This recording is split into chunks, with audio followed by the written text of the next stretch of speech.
Hello मेरे लाल बाल गोपाल, तो कैसे हो आप लोग? होप से सब मस्त होंगे और घर पे पढ़ाई कर रहे होंगे। तो जैसा कि थंबनेल देख के ही पता चल गया होगा आप लोग को कि आज हम लोग क्लास 10th और 12th के सैंपल पेपर के बारे में डिस्कस करने वाले हैं। सीबीएसई ने sample paper for the class 10th and 12th के लिए लॉन्च किया है। तो कुछ बच्चों को देख के मजा आ गया होगा, कुछ बच्चे सदमे में चले गए होंगे। तो कोई टेंशन लेने वाली बात नहीं है भाई, ठीक है। तो सबसे पहले हम देखते हैं कि उस सैंपल पेपर को डाउनलोड कैसे करेंगे और हमारी पढ़ाई करने की स्ट्रेटजी क्या होनी चाहिए और सीबीएसई ने उसमें बदलाव क्या किया है, उसमें बायोलॉजी, केमिस्ट्री और फिजिक्स के अंदर कैसे उन्होंने क्वेश्चन को फ्रेम किया है। ये सारी चीजें वन बाय वन हम लोग देखते हैं। तो सबसे पहले आपको क्या करना है बच्चे, गूगल पे जाना है और सर्च करना है सीबीएसई, ठीक है। उसके बाद जैसे ही सीबीएसई खुलेगा, आपको सीबीएसई वाले नेम पे क्या करना है, आपको सीबीएसई वाले नेम पे आपको क्लिक करना है। कुछ इस तरीके का पोर्टल खुलेगा। इस पोर्टल पे आपको एकेडमिक वेबसाइट पे जाना है, ठीक है। कहां जाना है? एकेडमिक वेबसाइट पे।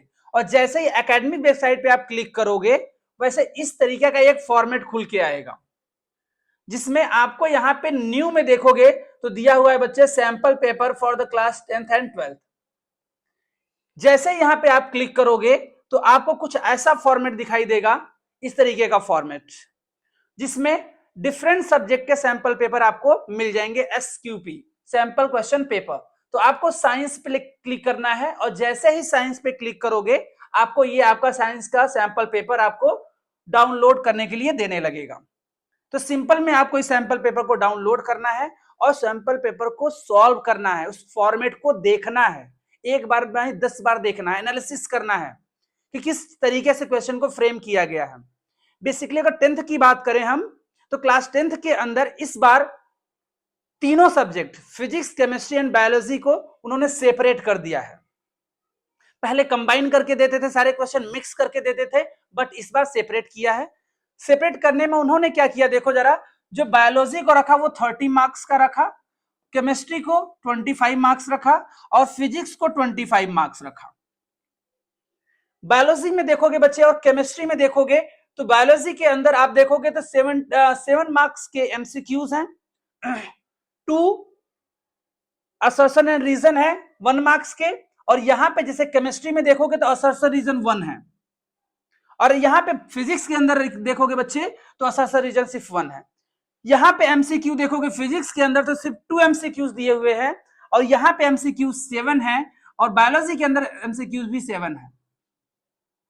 बट यहां पे आप देखोगे 3 मार्क्स के क्वेश्चन जो होंगे बच्चे वो 3 होंगे, और यहां 3 मार्क्स के क्वेश्चन सिर्फ 2 मिलेंगे आपको, और यहां पे 3 मार्क्स के क्वेश्चन आपको सिर्फ 2 मिलेंगे। तो ये वेरिएशन आप देख लेना, यहां 1 क्वेश्चन मिलेगा 4 मार्क्स का, 1 क्वेश्चन मिलेगा 5 मार्क्स का, यहां पे भी 1 क्वेश्चन 4 मार्क्स का, यहां पे 1 क्वेश्चन 5 मार्क्स का, यहां पे भी होगा। तो ओवरऑल देखो, हमें क्या करना है कि टाइम सेव करना है एग्जाम के टाइम में।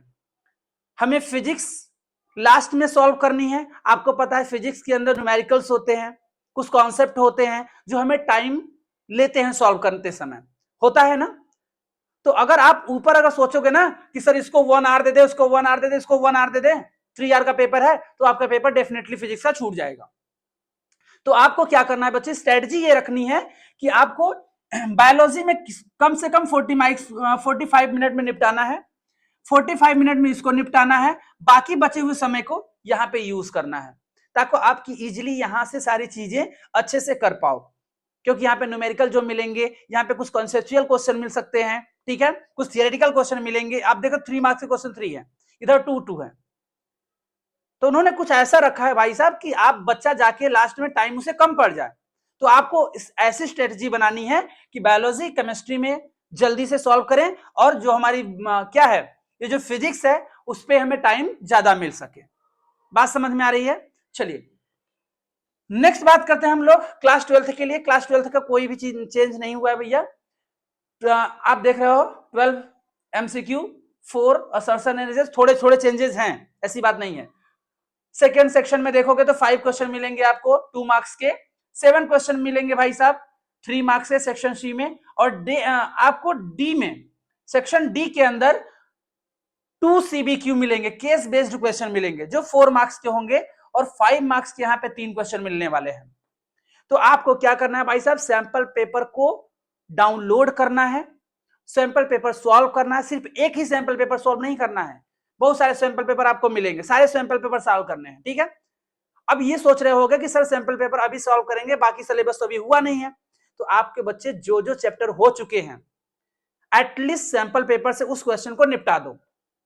बात समझ में आ रही है? ये नहीं कि हम क्या कर रहे हैं कि हम वेट कर रहे हैं कि सारा चैप्टर जब खत्म होगा तो हम क्वेश्चन को सॉल्व करना स्टार्ट करेंगे। तो ऐसा बिल्कुल नहीं करना है। जो चैप्टर होते चले जा रहे हैं आपको उसको सॉल्व करते हुए चले जाना है, जो चीजें होने वाली है उसको भी कर लेंगे। बात समझ में आ रही है क्या? तो स्ट्रेटेजी ये रखनी है कि जो भी क्वेश्चन पेपर, जो सैंपल पेपर आया हुआ है उसको आपको डाउनलोड करना है। डाउनलोड करने के बाद उस सैंपल पेपर में जो जो चैप्टर आपने पढ़ लिया अभी रिसेंटली में उसको सॉल्व करना है। बात समझ में आई? तो बच्चे यही बातें थी जो आपको मुझे बतानी थी। लेट में बता रहा हूं बट मुझे लगा कि बच्चों को बता देना चाहिए जो हमारे बच्चे हैं, ठीक है। तो होप सो आप पढ़ाई करोगे और क्लास 10th के लिए जो वन शॉट आने वाला है हर एक चैप्टर के बेटा, बाकी ऐसे तो लेक्चर मेरे पढ़े हुए हैं लेकिन वन शॉट अब सारे लेक्चर्स का आएगा। जैसे लाइट हो गया, इलेक्ट्रिसिटी हो गया, मैग्नेटिज्म जो हो गया, ये सब सारे चैप्टर्स के वन शॉट आने वाले हैं। तो वन शॉट देखो भाई साहब, कोई भी क्वेश्चन उससे बाहर सैंपल पेपर में नहीं आएगा। और क्लास 12th के लिए जो भी एनसीईआरटी के क्वेश्चन होंगे वन बाय वन सारे चैप्टर में सॉल्व कराता जा रहा हूं। जो भी डेरिवेशंस इंपॉर्टेंट हैं वो मैं यूट्यूब पे देते चला जाऊंगा। तो कोई भी दिक्कत आपको होती है आप कमेंट बॉक्स में बताओ कि सर ये पर्टिकुलर टॉपिक पे मुझे दिक्कत हो रही है, आप वीडियो बना दो, डेफिनेटली बनाऊंगा मैं। बात समझ में आ रही है? चलिए तो आज का लेक्चर यहीं पे खत्म करते हैं बच्चे। होप सो सारी चीजें तुम्हें क्लियर हो गई होंगी, कैसे पढ़ाई करना है सारी चीजें। देखो बोर्ड जो आने वाला है बच्चे ना, वो टाइम बहुत कम बचा हुआ हमारे पास, ठीक है। 2-3 महीने का टाइम बचा हुआ है, उसमें से भी बहुत सारी छुट्टियां हैं। तो उस टाइम को कैसे यूटिलाइज करना है वो तुम जानते हो। मैं कह दूंगा कि 10 घंटे पढ़ो, तुम घर पे नहीं पढ़ रहे होगे, वो मैं थोड़ी जाना हूं कि आप पढ़ रहे हो कि नहीं पढ़ रहे हो। लेकिन आपको अपने से ईमानदार बनना है, पढ़ाई करनी है, तब जाके आपके रिजल्ट जो होंगे रिफ्लेक्ट होंगे बच्चे, ठीक है। तो चलिए मिलते हैं अपने वन शॉट की वीडियो में बच्चे, तब तक के लिए ओके बाय।